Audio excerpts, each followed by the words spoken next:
கர்த்தருக்கு ஸ்தோத்திரம். கர்த்தருடைய நாமம் மகிமைப்படுவதாக. 1 பேதுரு 1வது அதிகாரம் 19வது வசனத்தை நாம் வாசிக்கும் பொழுது, குற்றமில்லாத மாசற்ற ஆட்டுக்குட்டியாகிய கிறிஸ்துவின் விலையேற பெற்ற இரத்தத்தினாலே மீட்கப்பட்டீர்கள் என்று அறிந்திருக்கிறீர்களே. ஆமென், ஹல்லேலூயா. கண்டிப்பாக நாம் ஒவ்வொரு நாளும் அறிந்திருக்க வேண்டும். ஆமென்.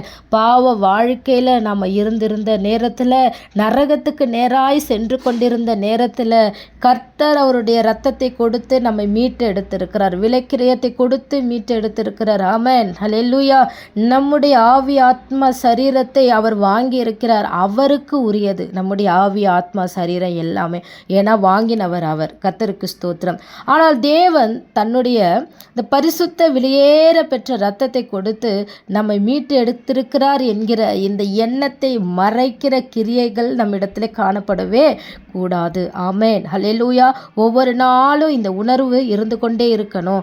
நம்முடைய மாம்சமும் இரத்தமும் தேவனுடைய ராஜ்யத்தை சுதந்தரிக்காது, பெற்றுக்கொள்ளாது என்பது பரிசுத்த ஆவியானவருக்கு தெரியும். அதற்காகவே தன்னுடைய மாம்சத்தை, அதாவது இயேசு கிறிஸ்துவின் மாம்சத்தை, அவர் வார்த்தையானவர், வார்த்தையை நாம் புசிப்பதுதான் தேவனுடைய ராஜ்யம் நமக்குள் இருப்பதற்கான அடையாளம். நம் இரத்தம் பாவத்தை சிந்திக்கும், பாவத்தை யோசிக்கும். ஆனால் இயேசு கிறிஸ்துவின் இரத்தம் பிதாவானவருடைய சித்தம் என்னதென்றும் பரிசுத்தம் என்னதென்றும் போதிக்கிற இரத்தம். ஆமென். தேவனுக்கு ஒவ்வொரு நாளும் நன்றி செலுத்தணும். கர்த்தருக்கு ஸ்தோத்திரம். ஒவ்வொரு நாளும் நமக்கு கொடுத்த ஆகாரத்துக்காக, நமக்கு செய்த நன்மைகளுக்காக நம்ம நன்றி செலுத்துகிறோம். குடும்பத்திற்காக, கணவன் மனைவி பிள்ளைகளுக்காக நன்றி செலுத்துகிறோம்.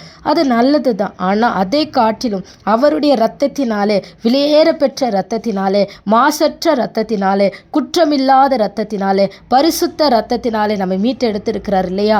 இந்த இரத்தத்திற்கு ஒவ்வொரு நாளும் நம்ம என்ன பண்ணணும்? நன்றி செலுத்துகிறவர்களாக இருக்கணும். என்னை மீட்டு எடுத்திருக்கிறாரே, அதற்கு நன்றி செலுத்தணும். ஆம், தேவனுடைய பிள்ளைகளே, தேவனால் மீட்கப்பட்டவர்களே, ஆனந்த களிப்போடு தேவனை சந்தோஷமாக ஆராதித்து உங்கள் வாழ்க்கையில் சந்தோஷத்தோடு இருங்கள். கர்த்தர் உங்களை ஆசீர்வதிப்பாராக. ஆமென்.